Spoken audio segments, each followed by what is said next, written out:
This episode is brought to you by Hyundai. Get into the Hyundai Getaway Sales Event and get a deal so right it almost feels wrong. For big savings on their most popular models, visit HyundaiUSA.com. Offers end September 2nd, 2025. This episode is sponsored by Nationwide. This year, Nationwide are delighted to be giving £100 to over 4 million current account holders who also save or have a mortgage with them. They call it the Nationwide Fairest Share. Kieran, if Nationwide gave me £100, I reckon I'd spend it on inflatable FA Cup trophies and a book about Anne Boleyn. What about you? Well, I've given this one quite a lot of thought. I'd really like a 1966 England retro shirt and a good book. Yeah. So with Nationwide, you get everyday banking from the Which Banking brand of the year 2025, and you could also get cash to spend however you choose. Terms and conditions apply. Search Nationwide Fairer Share. Qualifying current account and savings or mortgage were required at the 31st of March, 2025. This episode is brought to you by Indeed. When your computer breaks, you don't wait for it to magically start working again. You fix the problem. So why wait to hire the people your company desperately needs? Use Indeed's sponsored jobs to hire top talent fast. And even better, you only pay for results. There's no need to wait. Speed up your hiring with a $75 sponsored job credit at Indeed.com/podcast. Terms and conditions apply.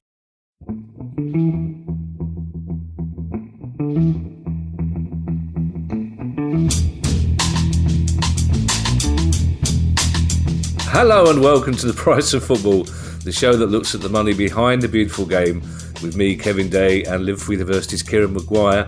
Kieran, I'm going to get a spreadsheet. I finally decided it's time to get a spreadsheet of my own. And I'm going to get one of your cheesy grins when you start the show. You love doing the countdown to the recording so much, do you not? I love it. It genuinely fills me with excitement. I just like numbers. Well, even if it's just 3, 2, 1. Absolutely. Well, feel free to muck about with them, Mum. If you want to go 2, 1, 3, I won't be thrown. It's the second time in an hour that I've seen that lovely cheesy countdown grin, because we have an interview pod for our lovely listeners today, Kieran, and it's a really interesting one. It was as well. It's with Alex Muzio, who's the president of Belgian club Union Saint-Gillloise, who have just won the Belgian trophy for the first time in 90 years, which is a great achievement. He's also the president of the Union of European Clubs, which aims to represent the vast majority of clubs in Europe who aren't Barcelona, Roma, Chelsea or Manchester United. And it was a really interesting interview, and this is what Alex had to say.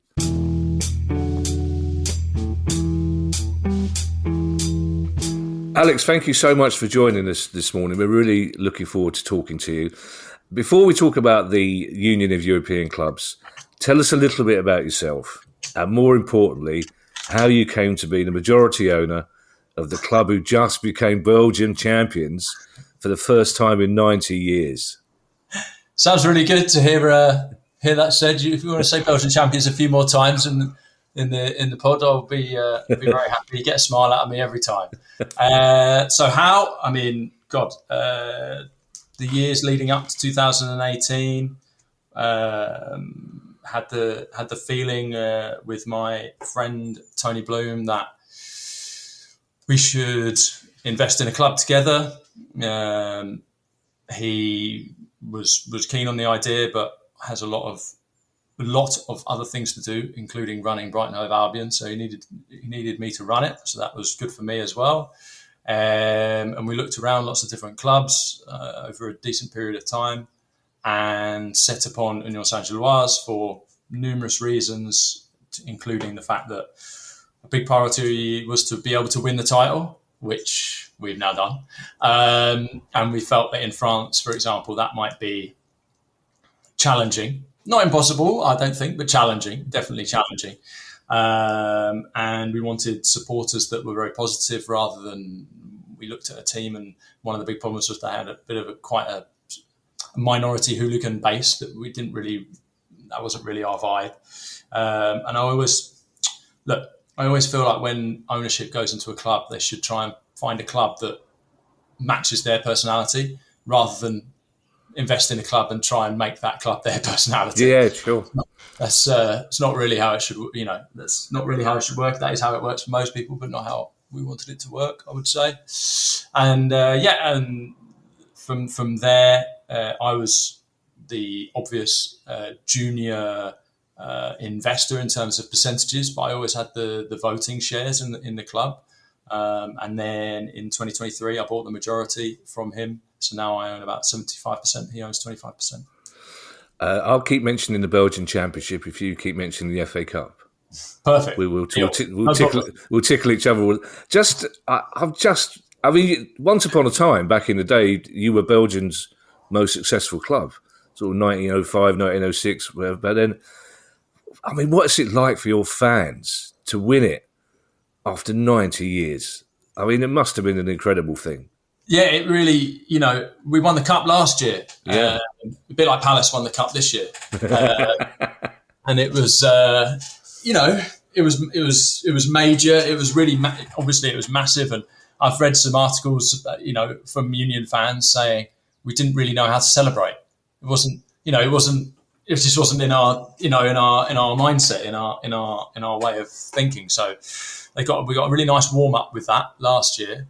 For the big one this year. Last year, look, it was amazing to win. Honestly, that day was unbelievable. Amazing memories of that day winning the cup. But we were trying to win the league as well, and we had a game 3 days later. So it was a very quick turnaround in terms of euphoria to focus. And obviously, we were unsuccessful last year in winning the title, and just missed out by half a point on the last day. So to win this title and just have months and months of absolutely lapping it up is really, it's a very different vibe and really exciting and special. So, I mean, because breaking that Anderlecht domination is almost impossible in Brussels, isn't it? So it's an interesting point because we understand from the data that we see that Anderlecht have 90% of their season ticket holders don't live in Brussels, for example. Okay. They're from the surrounding areas of Belgium. Look, they're the Manchester United of Belgium. I'm sure that will ring true in terms of where their supporters based. Please don't at me, Man United fans. I know there's lots of you in Manchester as well. But yeah, so look, we're really trying to be the team of Brussels. That's our focus. That's our goal. We get a lot of inquiries and interest, I would say, from abroad to try and globalise the club a bit more, and that's not really the goal. So we're really not doing that. We're really focusing on Brussels. We're focusing the academy on Brussels talents. We're focusing that's the aim. That's the target. I think that we're zigging while everyone else is zagging. You get Lithuanian mid-table teams. Again, no offence to Lithuanian mid-table teams, but they'll be trying to make their TikTok massive around the world sort of thing. That's not our bag. You were telling us just before we started recording about a 90-year-old. Yeah, Jackie, 90 years old. Proper Jack. That's a proper Jack Brel name as well, Jackie. Yeah, there you go. He's 90 years old. So, 90 years ago was the last time we won the title. He's a cafe owner right in the middle of the borough of Anderlecht. And yeah, he's had 34 times he's had Anderlecht fans sort of in his ear, like laughing at him for being a Union fan. And while he's been cheering, staying up in the second division or the third division at times. And now, we've broken the record for number of wins in a row against Anderlecht with 8 and, just won the title. So he's having it. He must be having a whale of a time. Every day it must be fun being the cafe owner in Anderlecht as a Union fan. I bet. Just in passing, Alex, I do want to mention this, but I don't really want to talk about multi-club ownership issues. But obviously Tony Bloom divested himself of most, if not all, of his USG shares. Down to 25%. Down to 25%. Now he's got a stake in Hearts. Do you think Hearts fans can look forward to a similar level of success? Because obviously we know how the whole data analytics thing works with you and with Tony. It's a fantastically successful model. So is USG success something that they should be excited about in that part of Edinburgh? If I was a Hearts fan, I'd be excited. Yeah. That's definitely true. I think I should leave the too much of the conversation about euphoria to the man himself, as I have no role at Hearts. But I would, if I was them, I would be excited at the possibility. So. That's doubly annoying because I'm a Palace fan, but Hibs are my Scottish club. So no way. Yeah, it's a terrible circumstance. Jordan, to go. Listen, let's talk about the Union of European Clubs, which we've been mentioning on the pod. We're really interested in. Tell us a little bit why it was founded and why it's needed. So why it's needed is pretty simple, I would say. You can see how over many years now, football's finances have become stratified. How if you look at one of my favourite exercises to sort of put in people's minds is if you think who will be the quarter-finalists in the Champions League next year, you can, if you picked 11 teams, it's probably going to be 8 of them. Probably. That's not really how it should be. It was never intended to be that way. It never was that way before. So that's one example of the stratification. Now, obviously, the European Club Association represents their interests, and they have gone to great pains and great expense to expand their membership to nearly 800 clubs now. However, the vast majority of those clubs have no vote. The ones that do have a vote don't get asked to vote very often because the decisions have been taken by the executive board before it even goes to a vote. And the executive board is made up of those teams that you would expect to make the Champions League quarterfinals. Other clubs need a voice, need representation, and that's what we aim to provide. We aim to provide a counterbalance of sorts to that constant stratification of finance. We want to do that for financial sustainability. We want to do that for good governance, and we want to do that for competitive balance. Football's a game that over the history of it has never needed exceptions to find surprises. It's naturally a very high variance sport. There's very few goals, and unlike rugby or basketball or tennis, where the best players or the best teams routinely win against the worst teams, football is not like that. But now, because the finances are so stratified, you have to find shocks. You have to find examples of surprises rather than them just happening naturally as part of the way that it is. So look, people will talk about how Leverkusen won the Bundesliga a couple of years ago and Brest made the Champions League knockouts. What are you talking about? Football's all of this stuff, but they're the exceptions. You have to find them. Did you know that Bayern Munich had never won 4 titles in a row until 2012? And then they won. And then they won 11 in a row. Yeah. And if you said who's going to win the title this season, almost certainly Bayern. Sure. Who's going to win the French title? Almost certainly PSG. And the thing is, it's not just the biggest leagues. It's small leagues as well. Salzburg won 10 in a row. Ferencváros 6 in a row. Ludogorets 14 in a row. Yeah. Red Star this year, if you look at the Serbian league table, it is frightening. They're nearly a plus 100 goal difference. Seconds, I don't know, like plus 25. Yeah. Third 0, and everyone else is negative. I mean, that's not. This is not what the idea is. And over the decades, it's moving in only one direction, and we're trying to provide some counterbalance to that. That's the idea. That's the method. So. I mean, you talk about the Champions League quarterfinalists. In general, I'm a fan of the Swiss model, but it's still for up the same suspects, didn't it? Now, I just want to clarify, before we carry on, there's 2 things I want to clarify.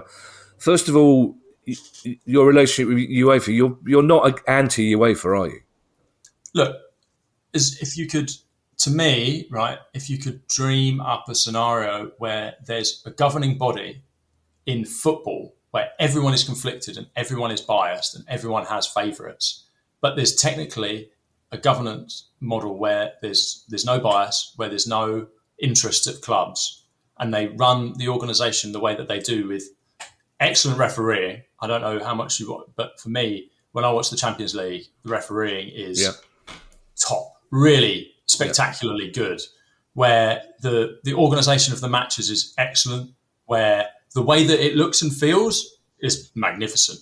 It's really, you watch a Champions League game, you really feel like you're watching an event. It doesn't matter. It doesn't have to be City versus PSG. It can be Brest versus Sturm Graz. The theatre, the way that they present the game is spectacular. So all of those things are wonderful. Ultimately, UEFA have a very difficult job of trying to do what the UEC wants them to do, because the interests and the finance and the soft power now behind, soft governmental power, that is, behind the clubs at the top of the ECA, that makes it extremely difficult. I'm very confident speaking, that UEFA, if they lived in a bubble and they could do whatever they wanted, they would want a lot of the things that the UEC wants, but they don't live in a bubble. These clubs are extremely powerful, both the clubs themselves and the ownership of the clubs, to get what they want, which is ultimately more money for themselves and essentially, a Super League in disguise, right? The Super League was to be closed, formally closed. They want informal closing where, Chelsea made the Champions League this year. They will make substantially more money than a lot of the other teams that make the Champions League because of their coefficient, because they're based in England, because of all sorts of things that they want. And, that is what it is. But I don't see UEFA as some big demon, no. Well, don't worry about criticising UEFA, Alex, because at the moment I am remarkably anti-UEFA for reasons I'm sure you can understand. Before we talk about some of the key issues that form a major part of your manifesto, for want of a better word, how do you recruit clubs? What's the criteria for clubs who want to join your association? So we look, if you're a professional football club in Europe, that's pretty much the bar, I would say, to keep it simple. Yeah. I've picked out one or two things at random, the things that interested me most, because it's a very comprehensive mission statement that you have on your website. But these are the things that particularly I found fascinating. Firstly, the emphasis on sporting merit and mobility for overachievers. Yeah, so look, that's, that should be something that everyone wants in Europe, the European football pyramid, right? Is the ability to move around on merit, rather than fundamentally a lot of the clubs at the very top of the pyramid now can fail relentlessly for a long period of time, but they're insulated by the revenues that they get. I think one thing that I would like to make clear, I suppose, is that often people will look at the Champions League revenue money and they will look at it and they will say, well, look, Team X, whatever, how much did Real make this year? 150 million. PSG made about 150 million. And the conversation is about, can you balance that in some way? You talk about it like that. The reality is that when you are a relentless Champions League participant, when you are a very large team, you get huge amounts of side financial benefits that really need to be taken into account in terms of your kit manufacturer. They'll pay you more. In terms of your sponsor on your shirt, they'll pay you more. In terms of the tickets that you can sell, you'll get more. In terms of, I could go on, you become insulated by that. And I'm just worried that in 25 years' time, I don't know where it's going, where, at the moment, who the quarterfinalists are going to be in the Champions League, pretty much. Where are we going? Will we know who the quarterfinalists are in the Europa League? Will we know the quarterfinalists in the Conference League? Will we know who's going to win every league? Will we know who's going to come second in every league? Will it be so stratified? Will it be so simple that football is no longer interesting to the general public because it's become like wrestling, where you know the result in advance?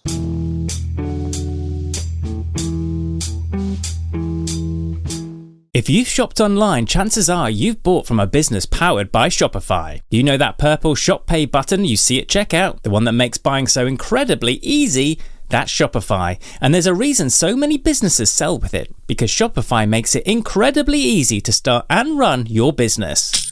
Shopify is the commerce platform behind 10% of all e-commerce in the US.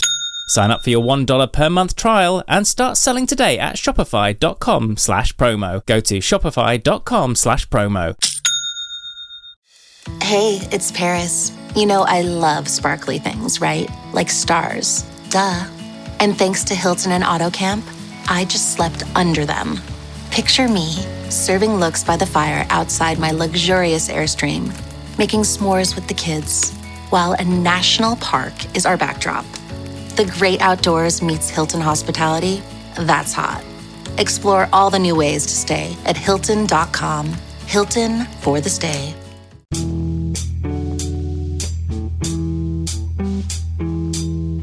Two points on revenue distribution in particular. It must be quite frustrating for you when there are one or two Premier League club owners who are very much against distributing more of their money to the rest of the pyramid in England, but are very much for getting more money out of Europe at the same time, which must be a frustration for you. But your main idea for revenue distribution is the Player Development Award Programme. Can you tell us a little bit about that? Yeah, so look, first the most important thing to say about the PDR, the Player Development Reward, is that it is just a small step. European football needs a giant leap, not a small step, right? It's an idea that we believe is conceptually positive for everyone. Even the giants should think this makes sense. This is positive, right? That's the first thing to say, because this is not going to fix this individual policy is definitely not going to fix the ills of European football. No way, not possible. But the issues that there are in terms of encouraging development of players in European football, you have two mechanisms at the moment. The first is FIFA transfer solidarity, which is global, obviously, but European clubs are part of the globe, fortunately, which is 5% of transfer fees are redistributed to the clubs that develop the player, that train the player. So what is that good for? It's great for encouraging good development of players because, generally speaking, the better the player, the more the transfer fees. However, it's not linear, right? Lukaku's had, 500 million of transfer fees and Messi's had zero. Whatever. It's not linear, but it's a positively correlated thing. However, for football clubs, it's not great in terms of cash flow. You like to be able to plan how much money you're going to have. And if you don't know when a player that you once trained is going to be sold this summer, next summer, maybe he never gets sold. Maybe the Irish club that developed Seamus Coleman's been waiting for him to be sold for the last 20 years. That's not helpful. It's unpredictable. That's not giving you the ability to invest in your youth facilities and your youth development if you don't know when the money's coming. However, the positive is obviously that it's correlated to how well you develop players. The other one is almost the polar opposite. That's UEFA's solidarity that basically is distributed pretty much flat. It doesn't matter whether you have 100 youth coaches, you have the best youth development, you have the most amazing facilities, or you have one guy pretending to be a physio just so that you can get a pass to get paid, right? That doesn't encourage good development. It doesn't do that at all. If really it's become a competitive balance mechanism. That's the problem. It's become a competitive balance mechanism because essentially it's only for teams that don't make European group stage, and it's the way, it's a way of sort of trying to bring them a bit closer to the teams in your league that do qualify for Europe. Now, the PDR itself, the idea is to fix both of those ills and give you, first of all, something predictable, something that's good for cash flow, but also something that it rewards good development of talent. That's the whole basis behind it, so that you get the best of both worlds on top. So essentially, very simply, 5% of the Champions League revenues, which my club will be playing in next year, I don't know if I mentioned it, goes into this pot. And essentially, if you play in European football that season, you hang on, I'm going to start again if that's all right. Of course it is, yeah. So essentially, 5% of all of the European league phase teams' revenue goes into a big pot. The only teams that are not eligible to receive that are the Champions League group league phase teams. By the way, Champions League league phase, having to say league is just so... I have to get used to saying the league phase of the Champions League. Otherwise, you're saying league. Yep. Anyway, so yeah, it's all distributed. That money is then redistributed to all of the teams that train the players in those competitions on a pro rata basis of how much money they're raising. Simple. That's the concept. Over 400 clubs would receive over 100,000, and 1,500 clubs in total would receive some money from the top flight all the way down to the 6th tier for developing players that are playing in European competitions. Yeah, I'd love to be in Jackie's bar the night you play your first Champions League game. Yeah. That'd be a strike. I just want to bring Kieran in briefly, Alex, if you don't mind.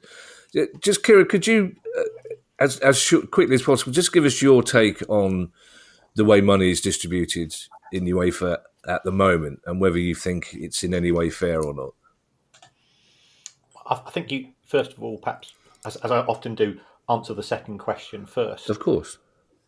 And you have to define what we mean by fair. Sure. Because this is a constant issue I have when I'm speaking on the financial distribution in the UK as well. From an owner's perspective, the bigger brands would argue that actually they get a poor share of revenues because they are the drivers of engagement, they are the drivers of broadcasting figures, they are the drivers of expanding into new markets. So you've got that viewpoint. And then I think what we've got is the more traditionalist, more legacy fan, and that's the perspective I think that you and I have taken historically, Kevin, that we are old enough to remember Derby County, Blackburn Rovers, Nottingham Forest. We grew up with Ipswich Town being a good side because they were a good side and qualifying for Europe and so on. And we've seen that change since the inception of the Premier League and also since the inception, really, of the Champions League. And as Alex rightly says, the concentration of power, decision-making, ultimately the concentration of money in the hands of a few. So I think that's one issue. As far as the rules are concerned, the UEFA distribution model is there to act as a safety net for the few occasions when the bigger clubs fail to qualify for Europe. They are protected through the coefficients. They are protected in the sense that Manchester United, people are making a big fuss. They're going to get a £10 million penalty from Adidas this year in terms of the kit distribution deal. Manchester United are getting £80 million from the kit deal this year. That's not really a penalty. I'd like to earn £80 million and that be a bad year, as we all would. So that is to do with the protectionism which exists within the game.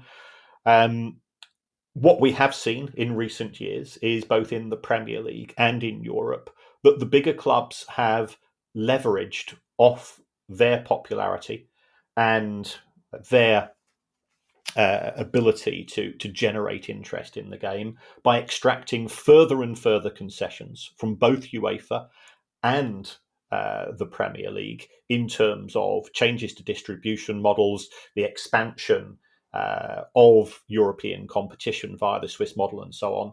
So I agree entirely with Alex's comment that we have Super League by stealth. And in my view, and I suspect I'm not alone in this, the direction of travel is one way and one way only. And that's where my concerns lie. And let's face it, if you'd said to me, Kevin, 20 years ago, 30 years ago, that both of us would be going to watch our teams play in Europe, we'd have just said, okay, you need to stop taking the E. Yeah, but also talking of fines, and Alex, I wouldn't necessarily direct this question at you because I wouldn't want you to comment on another club specifically. But Kieran, we've seen this week where UEFA's real fondness lies is for the bigger clubs because, yes, they've chastised Chelsea and Villa, but by giving them fines that Chelsea will say, all right, I'll pay that if we can carry on flouting the rules and you're going to fine us that much money, why not? Because the fine is a lot less than the money they've made out of flouting the rules. That's right. If you've got any form of regulatory regime, and that can be within football, that can be within society as a whole, you've got to make sure that if there is going to be a punishment, it is A, seen as being just, and B, it's seen as being a deterrent. And I've commented upon this when I've looked at the fines which have been allocated to water companies, for example. If you're going to get fined 500,000 quid and it's going to cost you 200 million quid to improve the facilities and to reduce the leaks, then simply the fines become a cost of doing business. And if that is the perception of the clubs, then they will repeat the offences. I mean, to be fair to UEFA, I think all the concentration has been on the fines, and the other elements of the sanctions are actually quite robust, but they could certainly go further. You can comment if you wish, Alex, although I'm happy to move on to the next question. Look, one thing that I think is interesting about this topic is, so you said, I know you probably don't want to talk about individual clubs. I'm going to talk about one individual club at this point, which is Club Brugge, who have been winning the Belgian title very regularly in recent years and have been very successful, and genuine chapeau that they've run their club very well, and sporting wise they've been very successful.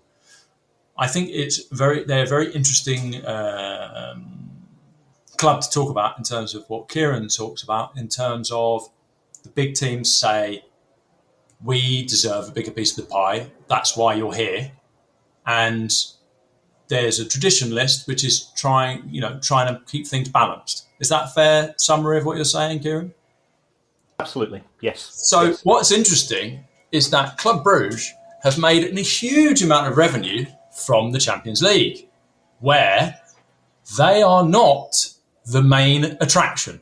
I think it would be fair to say, and I think that they would be willing to suggest that as well themselves. And they have been very happy to be in the ECA, and they are very happy to be on any of their boards or any of their discussions, because and fight the cause that Club Brugge should receive huge amounts of Champions League money going forward. But when it comes to discussions in Belgium on domestic television rights, they're very much of the opinion that they're the main draw and that they should receive substantially more money. They are fighting for themselves. They are a business. That's what they should do, right? That's the argument, yes? And that's what 99% of football clubs do and what they should do. At Union Saint-Gillloise and with the UEC, I'm trying to do the opposite, because I love football and I want football. That's what I'm aiming for. I've got a different target in mind than they do necessarily. And that's, we are going to play in the league phase of the Champions League next year. And yet still, I would be very, very happy if the PDR, Player Development Reward, comes in and costs us 5% of our revenue, because I think it's the right thing to do and because I think it's fair. The point I raise with Club Brugge is that what you need governance, because of the split between the two things, and you need to have some way of keeping things fair while also not being blind to the fact that yes, the bigger teams are more attractive. Now, one last thing on that is that unfortunately it does become rather self-fulfilling.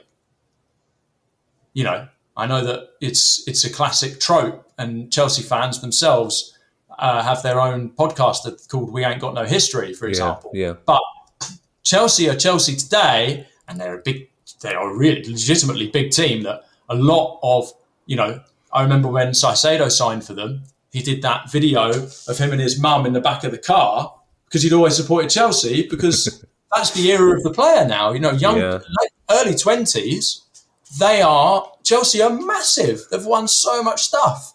And now this is the point, and kind of a bit of a problem, is that if this period of stratification of finances in football had taken place in the late 70s, Nottingham Forest would be absolutely enormous at that time and almost insurmountable. And it's become, the problem for me is that you've just sort of defined, it sort of happened at this time.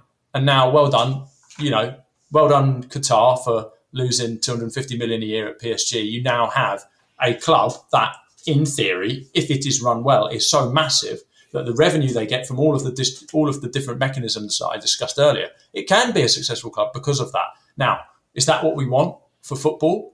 Some people do, by the way. Yeah. There are some PSG fans. There are some people who have been supporters of PSG for 50 years who have never been happier. Yeah. Never. Yeah. Right? Not 50 years, because the club hasn't been going 50 years. Yeah. Since 1970, there's been a support, some people really like that. Yeah. I think it's really easy for people like me and the UEC and even maybe you guys to sort of feel like, no, it should be like this. It should be that anyone has a chance and traditionalism, etc., right? Well, there's a lot of people that don't believe that. We have to acknowledge that those people exist. It's about a balance. At the moment, those people have all the power, have all the decision-making, and that's not how it should be. Yeah, I should have warned you, Alex, beforehand. In general, I try to get through any pod without any mention of Chelsea buying Brighton players because it infuriates Mr. Maguire. But he's actually got his hand up, which is a first. So I think he's indicating that he wants to come in off the back of something you said there, Alex. I agree with exactly what Alex has said. I, rightly or wrongly, go on many, many podcasts relating to individual clubs hosted by fans. And I think the issues that you raise, when I say to them, what do you mean by fairness? They say, well, we've got these 3 clubs above us that earn more money than us. That's not fair. I say, what about the 16 clubs below you? No, sod them. Yeah. So it's an amazing sense of one-eyedness, I think, that we individually and collectively have as a football fan base. Yeah, 100% agree. Yeah, the debate amongst Palace fans is whether finishing 12th in the Premier League every season is enough. For my generation, it's more than enough. For younger fans, it's nowhere near enough. So you're absolutely right. Just in terms of the old Charlton Kirbishley. Absolutely. Be careful what you wish for. Absolutely, yeah, classic. Yeah. I'm happy to be called a legacy fan, Alex. I'm happy to be called a traditionalist, which is one of the reasons why I'm really intrigued by your idea of protecting weekends for domestic leagues. Yeah, I mean, there's not. To me, look, it's just that's what football is, right? You go and watch your team play on a weekend, right? If you start giving that up, what happens? It's just what happens is the big clubs start to play their games that weekend against continental opponents, and then suddenly no one's going to watch their local team anymore. And then the whole pyramid will collapse underneath itself, right? So yeah, it's key. And look, it's the puzzle is extremely complicated. And anyone who comes to you and says, I've got a panacea for European football, I would probably ignore them. Because it's just, ultimately, I think Kieran's right when he said it's going one way and it's going to be really hard to stop. But if you can imagine the runaway train and we're at the back just trying to slow it down a bit, that's kind of, that's enough for me if we can slow it down so that it totally, it doesn't degenerate as fast as it possibly as it might without us. That is a goal as well, for sure. Yeah. 2 more specifics, Alex, and I would urge our listeners to go to your website and find more about the association, because I think a lot of what you say, I hope, will chime with the outlook of the people who listen to this pod. But this week, Kieran and I went and spent an afternoon with Dame Tracy Crouch and a few others from the women's game, and did a seminar, basically a long conversation before the England-Netherlands game about the state of women's football, where it's going, opportunities that are missed, and so on. So I was really pleased, and they will be equally pleased, to see that the development of a sustainable model for the women's game is an equal part of your manifesto. Yeah, so we've got a policy that we're working on at the moment that we're hoping to release in the coming weeks and months about pregnancy as well, because that is very not fairly dealt with across Europe. It's not if you're a professional women's player and you get pregnant, then you shouldn't be at risk of losing your job because you're unable to perform. That's not fair. That's not the way it should be. There's for example. So look, I think, again, a lot of people have big opinions on women's football, from the one extreme of it will never be anything, it will never get big, to it's going to take over the world, it's going to be the biggest thing, it's going to be absolutely enormous. I wouldn't pretend to be able to predict which way it's going to go, but it's clearly a positive for everyone that it's become a topic of conversation. It's being watched more and more. It's having more and more investment, for sure. And look, in terms of women's football and traditionalism combined, when you talked, you sort of made me think, look, at Union, our plan is very much to build a new stadium. That's what we're aiming to do. And the two threads there are, if we move stadium to a new stadium, we're going to play the women's team at the existing ground that has been around for over 100 years, that the supporters are very attached to. Give them professional women's football there, as well as our youth team will play there. So that will be really a positive thing, I think, for, you're not just moving away. We're staying within the city limits. It's 2 kilometres away, just to be clear. But at the same time, people are used to that ground. People love that ground. And I'm really hopeful that we can give them as good football as was there in 2018 with our youth team to start with, which would be great. And the other thing is that we're building a stadium, and we're very deep into the plans. So we've handed in our planning permission, in fact. And I find it interesting how we are modelling that stadium versus other teams. So I note that Everton have built a stadium. What capacity is it, Kieran? About 52,000? 52, yeah, that's right. And it's got about 5,500 hospitality places, something like that, roughly. Yeah. We're trying to move to 16,000 with 4,500 hospitality places. So the percentage is extremely high. The idea is that there will be a terrace. We have a terrace at the moment along the east side of our ground, and the new stadium will also have a terrace along the east side of the ground. We aim to keep the prices essentially the same as it was at the old ground, make it very egalitarian. When you've supported Union forever, now that we've moved ground, that doesn't mean that you're suddenly now priced out. But we go from 50 hospitality places, yeah, you heard me right, 50 in the existing, to the 4,500. And that's where we're hoping to drive the revenue from. If you want to pay for a top experience, and we aim to make it a really top premium experience, you want to be there, yeah, you can come, you've got to pay. If you want to come and be the supporter you've always been, yeah, you're not going to get priced out. You're not going to suddenly end up having double the price. So that's how we're trying to do it. And I'm concerned that, I'm not here to talk about Everton and Everton's new ground, but I am concerned that their general admission tickets will surely rise quite considerably in a, not exactly thriving economic background of Liverpool.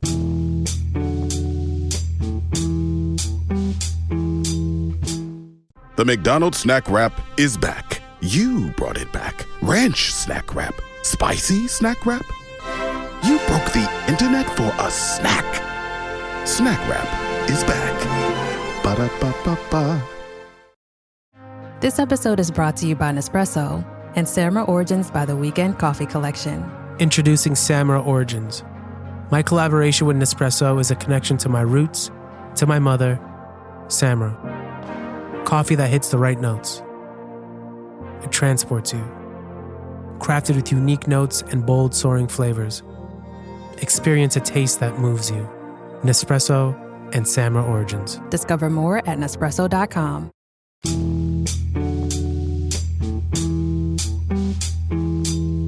Well, that's interesting in passing, Alex, because we've been waiting forever at Sellers Park for the new stand. And of course, there's some debate because Palace fans love the whole South London and Proud branding. We're not fans who particularly think that we could ever become a global brand. But if, as Steve Parrish indicates, if the new stand is where the corporate people will go, and the rest of us are left to our own devices and not charged more to look at the new stand, then we'll all be absolutely delighted, because we all understand, football fans are aware of football finance now in a way they never were before, partly down to Mr. Maguire. We all understand that the corporate hospitality money is an essential part of any club's revenue. So as long as that doesn't affect the rest of us, that's fine. But USG, a very old traditional working class club.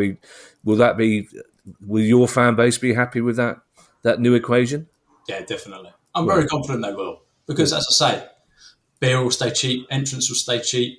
The terrace will still run along the outside. They're not going to make them all. They're not going to make everyone sit down, and it's just going to be bigger and better is the idea.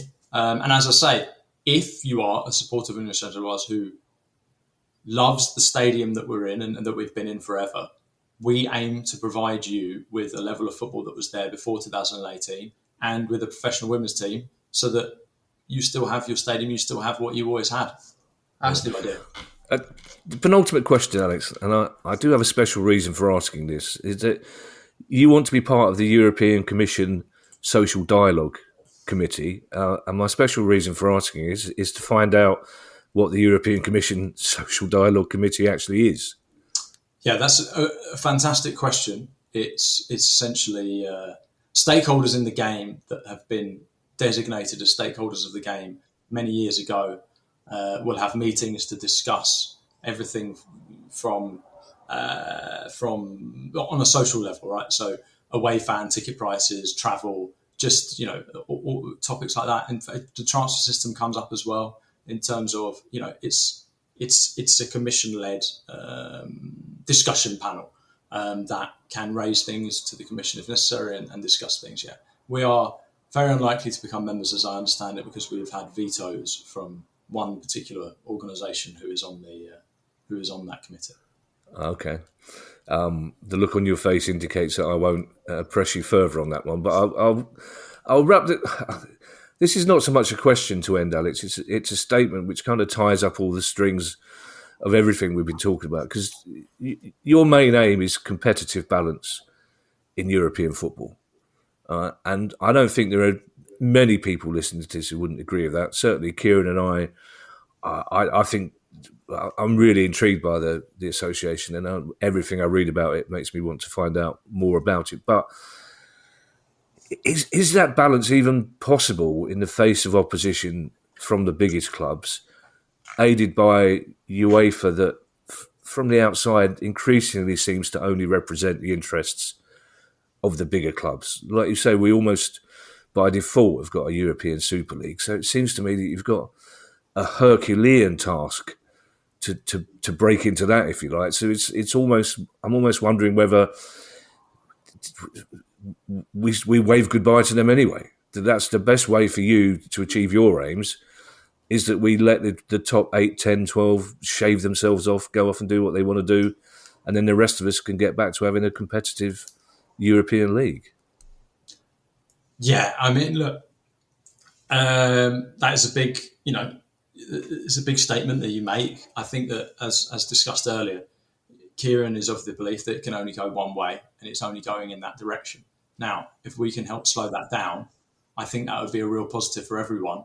That it's not rampant, that it's not just gone away and never coming back. We can slow it down. In terms of what you say about the biggest teams going away and leaving the rest of us to have a competition, that is something that is a real debatable question among even the people at the UEC. There's definitely some people at the UEC who would say, no, that would be a disaster. I am not one of those people. We're kind of with you that if the Super League had happened, I don't think it would have been a success, by the way, first and foremost. 21st club, 21st group have done nice models in terms of what makes people interested in sport, what drives participation, what drives engagement.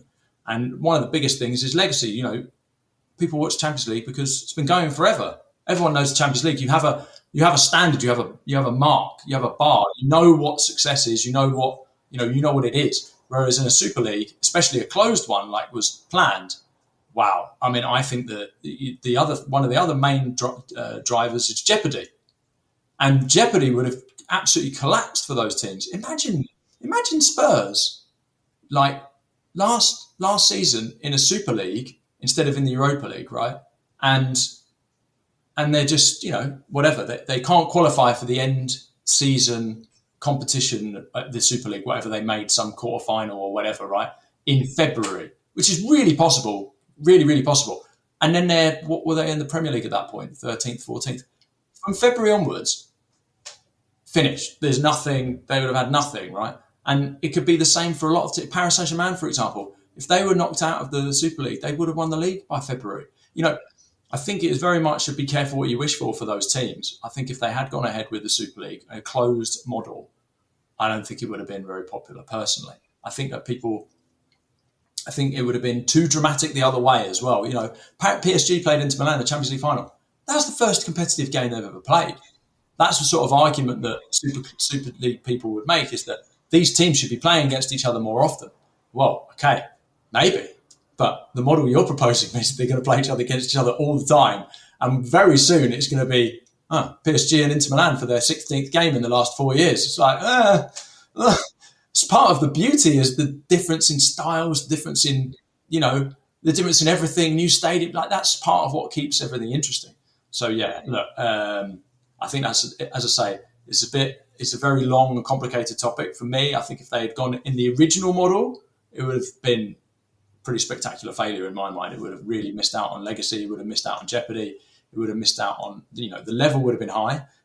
And then, if they go, then, well, we're going to have some really fun Premier Leagues without those teams. Yeah. The La Liga would be really fun. Yeah. Anyway, yeah. Alex, it's been an absolute pleasure to talk to you. Yours is certainly a project we'll be keeping an eye on in the years to come. Best of luck in the Champions League. And please send our regards to Jackie. Will do. Congratulations on your magnificent FA Cup victory. Thank you very much.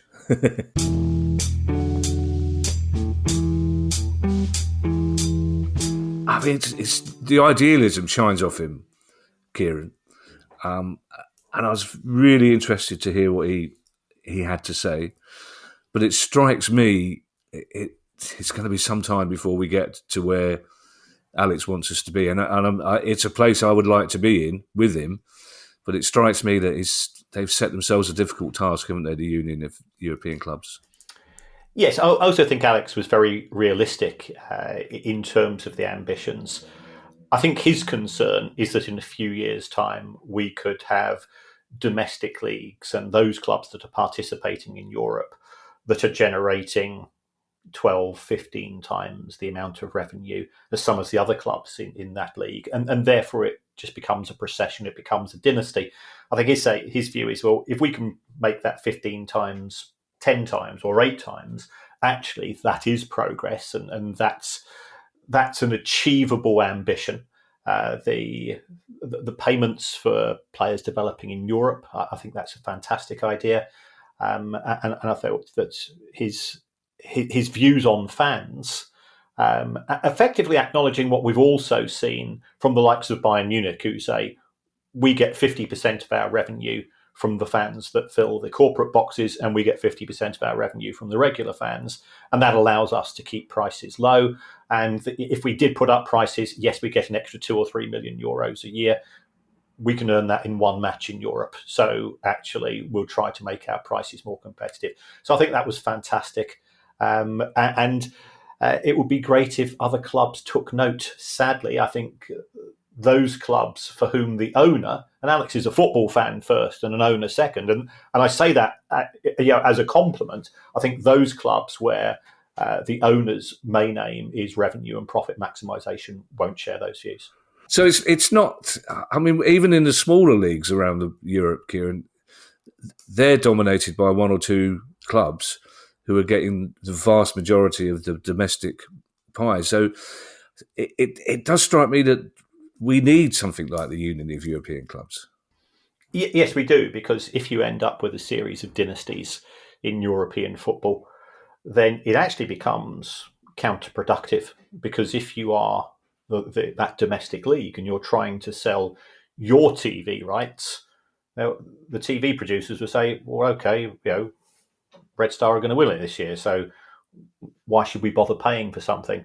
The reason why people will pay subscription fees, the reason why broadcasters will pay for matches, is that at the start of 90 minutes, you don't know what's going to happen for the next 90 minutes. If the match result is a foregone conclusion, then there's no benefit, there's no jeopardy. There's all of the things that we do look for in it. And you and I, for me, the EFL playoffs are absolutely brilliant. The relegation fights are absolutely brilliant. They're just as exciting as who's going to win the league. And the Premier League's seen it in the last couple of seasons. Viewing figures are down because if the title's sorted by February and the relegation's fighted by February, why watch matches in March, April, and May? I have to say as well, Kieran, finally, and I'm really interested in this project, the Union of European Clubs, and I'm really intrigued to see how it progresses. But I was just as excited by listening to Alex talk about Union Saint-Gillloise winning their first title in 90 years and what it meant. And I love Belgium. I know people raise their eyebrows when I say it, but I love Belgium as a country. I love Belgian bar brasserie culture. And I love Jackie. I just love the idea of that 90-year-old bloke born in the year that they last won the title, who's put up his whole life with piss taking from Anderlecht fans, and I'm sure other fans as well. And there he is, his bar's planted firmly in Anderlecht country, and they've won the last 8 games against them, and they're in the Champions League. That's, for me, that's what football's all. We hear these horror stories week in, week out of terrible club owners and potential bankruptcies, and then you hear about Jackie, and you think, football's the best sport in the world, isn't it? Oh, it is. Yeah.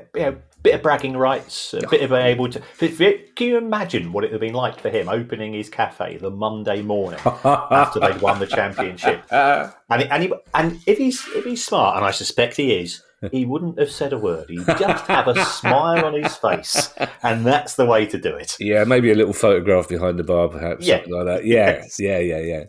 Yeah. And thank you to everyone who's joined the Price of Football Club. If you'd like to join the club too and get every episode a day earlier than everyone else, ad-free listening and invite to our monthly Q&A sessions, bonus episodes and more, then go to our website at priceoffootball.com. If you have a question you'd like answered on the show on our weekly Tuesday Questions Pod, email us at the same address, questions@priceoffootball.com. You can follow us on Twitter, X, don't forget, find us on YouTube. And if you'd like to buy one of our books or a Price of Football t-shirt, you can find all the details on that same website, priceoffootball.com. Bye, everybody. Bye. The Price of Football.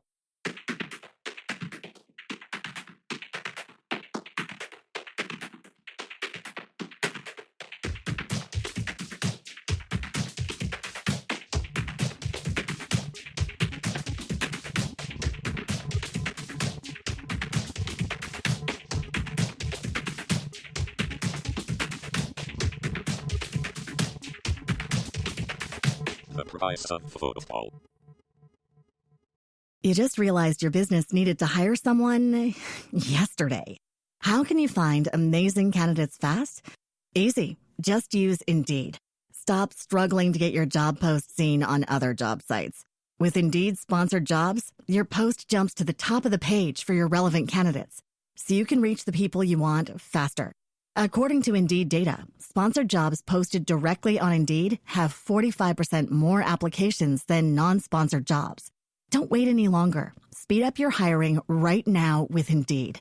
And listeners of this show will get a $75 sponsored job credit to get your jobs more visibility at Indeed.com/PODKATZ13. Just go to Indeed.com/PODKATZ13 right now and support our show by saying you heard about Indeed on this podcast. Terms and conditions apply. Hiring? Indeed is all you need.